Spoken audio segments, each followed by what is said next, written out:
Dictation शुरू होगी 3 second बाद।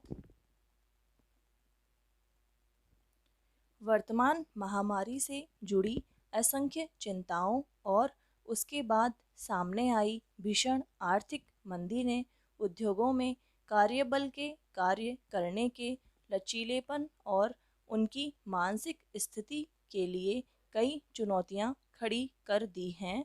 विराम। न सिर्फ वित्तीय और रोजगार क्षेत्र पर बल्कि कर्मचारियों की भावनात्मकता और आध्यात्मिकता पर भी लगातार इसका असर पड़ रहा है। विराम।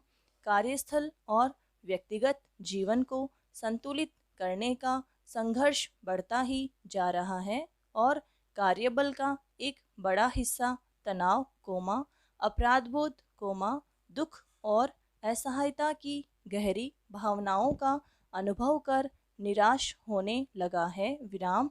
कर्मचारी एक संगठन की आत्मा और आधार हैं। विराम। संगठनों के लिए ज़रूरी है कि वे प्रभावी ढंग से कार्य करने के लिए उनके कार्यबल की भलाई सुनिश्चित करें। विराम। वित्तीय प्रेरणा के अलावा लोगों को भावनात्मक समर्थन की आवश्यकता होती है। विराम। वे चाहते हैं कि उनकी आवाज़ सुनी जाए व परिस्थितियों को उनके दृष्टिकोण से समझा जाए। विराम। वे करुणा का भाव महसूस करना चाहते हैं। विराम। महत्वाकांक्षा और जुनून से प्रेरित इस दुनिया में करुणा ही एक लीडर को अपने आसपास के लोगों की ज़रूरतों के प्रति समझदार और संवेदनशील बनाती है। विराम। इस प्रकार करुणा से नेतृत्व को प्रभावी बनाया जा सकता है और यह मात्र प्रदर्शन तक सीमित नहीं होता। विराम। एक और जहां प्रदर्शन के लिहाज से नेतृत्व में करुणा को नकारात्मक माना जाता है वहीं परिवर्तनकारी नेतृत्व पर केंद्रित शोध बताते हैं कि जो लीडर दूसरों को प्रोत्साहित करना उनका विकास करना व सहायता करना अपनी जिम्मेदारी समझते हैं वे अच्छा प्रदर्शन भी करते हैं। विराम। पैरा। अध्ययनों से पता चला है कि उन संगठनों में जहां अनुकंपा नेतृत्व का अभ्यास किया जाता है वहां कर्मचारियों की संगठन छोड़कर जाने की संख्या निम्न होती है वे अपने कार्यों के प्रति प्रतिबद्धता रखते हैं। विराम।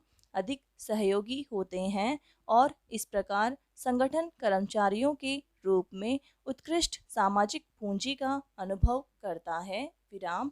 हार्वर्ड बिजनेस रिव्यू द्वारा प्रकाशित एक लेख में शोधकर्ता तर्क देते हैं कि अनुकंपा नेतृत्व का एक अक्सर अनदेखा किया जाने वाला महत्वपूर्ण पहलू लीडर का अंतर्निहित ज्ञान और कुशाग्रता है जो प्रभावशीलता और प्रदर्शन प्रदान करते हुए करुणा की भावना के लिए उनका मार्गदर्शन करता है। विराम। एक लीडर का सहानुभूतिपूर्ण होना आवश्यक है लेकिन ईमानदार और सच्ची प्रतिक्रिया देने समस्याओं और त्रुटियों को इंगित करने और जब भी आवश्यक हो साहसिक निर्णय लेने में उसे संकोच नहीं करना चाहिए। विराम। अनुकंपा का पालन करने वाले नेताओं को मुखरता में भी सक्षम होना चाहिए और सभी को प्रसन्न रखने के प्रयास को करुणा समझकर भ्रमित नहीं होना चाहिए। विराम। पैरा। भ्रष्टाचार में व्यक्ति अप्रत्यक्ष रूप से व्यक्तिगत लाभ के लिए निर्धारित कर्तव्य की जानबूझकर अवहेलना करता है। विराम। रिश्वत लेना देना खाद्य पदार्थों में मिलावट मुनाफाखोरी अनैतिक ढंग से धन संग्रह कानूनों की अवहेलना करके अपना उल्लू सीधा करना आदि भ्रष्टाचार के ऐसे रूप हैं जो भारत ही नहीं दुनिया भर में व्याप्त हैं। विराम। हर्षवर्धन काल एवं राजपूत काल में सामंती प्रथा ने भ्रष्टाचार को बढ़ावा दिया। विराम। सल्तनत काल में फिरोज तुगलक के शासन में सेना में भ्रष्टाचार एवं रिश्वतखोरी के प्रमाण मिलते हैं, पर भ्रष्टाचार में बढ़ोतरी के मामले मुगल काल में दिखे और ब्रिटिश काल के दौरान इसने भारत में अपनी जड़ें पूरी तरह जमा ली। विराम। पूर्व प्रधानमंत्री श्री लाल बहादुर शास्त्री ने कहा था, भ्रष्टाचार को पकड़ना बहुत कठिन काम है, लेकिन मैं बलपूर्वक कहता हूँ कि यदि हम इस समस्या से गंभीरता और दृढ़ संकल्प के साथ नहीं निपटेंगे, तो हम अपने कर्तव्यों का निर्वाह करने में असफल हो जाएंगे। विराम। पैरा। आज हमारे देश में धर्म, राजनीति, प्रशासन, कला, मनोरंजन, खेलकूद इत्यादि सभी क्षेत्रों में भ्रष्टाचार ने अपने पांव फैला दिए हैं। विराम। इन सबके अतिरिक्त गरीबी, बेरोजगारी, सरकारी कार्यों का विस्तृत क्षेत्र, महंगाई, नौकरशाही का विस्तार, लाल फीताशाही, अल्प वेतन, प्रशासनिक उदासीनता, भ्रष्टाचारियों को सजा में देरी, अशिक्षा, अत्यधिक प्रतिस्पर्धा, महत्वाकांक्षा इत्यादि कारणों से भी भारत में भ्रष्टाचार में वृद्धि हुई है। विराम। हमारी पूर्व प्रधानमंत्री इंदिरा गांधी ने एक बार कहा था, उन मंत्रियों से सावधान रहना चाहिए, जो बिना पैसों के कुछ नहीं कर सकते, और उनसे भी, जो पैसे लेकर कुछ भी करने की इच्छा रखते हैं। विराम। भ्रष्टाचार की वजह से जहां लोगों का नैतिक एवं चारित्रिक पतन हुआ है, वहीं दूसरी ओर देश को आर्थिक क्षति भी उठानी पड़ी है। विराम।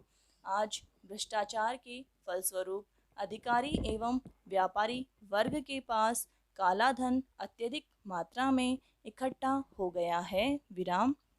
इस काले धन के कारण अनैतिक व्यवहार, मद्यपान, वेश्यावृत्ति, तस्करी एवं अन्य अपराधों में वृद्धि हुई है। विराम।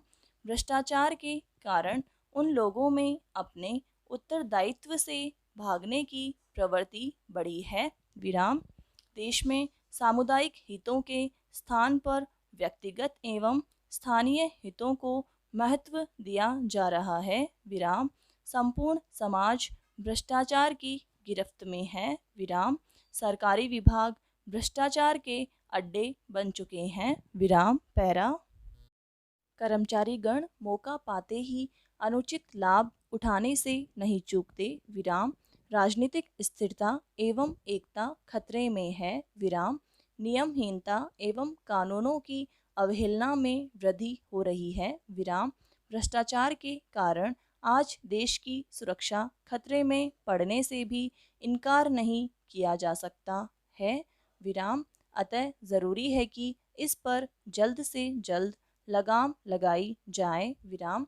भ्रष्टाचारियों के लिए भारतीय दंड संहिता में दंड का प्रावधान है तथा समय समय पर भ्रष्टाचार के निवारण के लिए समितियां भी गठित हुई हैं और इस समस्या के निवारण के लिए भ्रष्टाचार निरोधक कानून भी पारित किया जा चुका है, फिर भी अब तक इस पर नियंत्रण स्थापित नहीं किया जा सका है। विराम। भ्रष्ट अधिकारियों को सजा दिलवाने के लिए दंड प्रक्रिया एवं दंड संहिता में संशोधन कर कानून को और कठोर बनाए जाने की आवश्यकता है। विराम। उच्च पदों पर आसीन व्यक्तियों के बारे में पूरी जानकारी सार्वजनिक की जानी चाहिए, ताकि दागदार एवं भ्रष्ट लोगों को उच्च पदों पर आसीन होने से रोका जा सके। विराम। पैरा। देश को भ्रष्टाचार मुक्त बनाने के लिए अन्ना हजारे द्वारा किए गए प्रयासों का काफ़ी अच्छा परिणाम सामने आया है। विराम। उन्होंने राष्ट्रव्यापी आंदोलन चलाकर भारतीय युवाओं में देश की छवि को स्वस्थ बनाने का नया जोश भर दिया है, विराम। लोकपाल विधेयक उन्हीं के प्रयासों का प्रतिफल है, विराम। यदि देश का युवा वर्ग अपना कर्तव्य समझकर भ्रष्टाचार का विरोध करने लगे, कोमा, तो वह दिन दूर नहीं, कोमा, जब भारत से भ्रष्टाचार रूपी दानव का अंत हो जाएगा, विराम, समाप्त।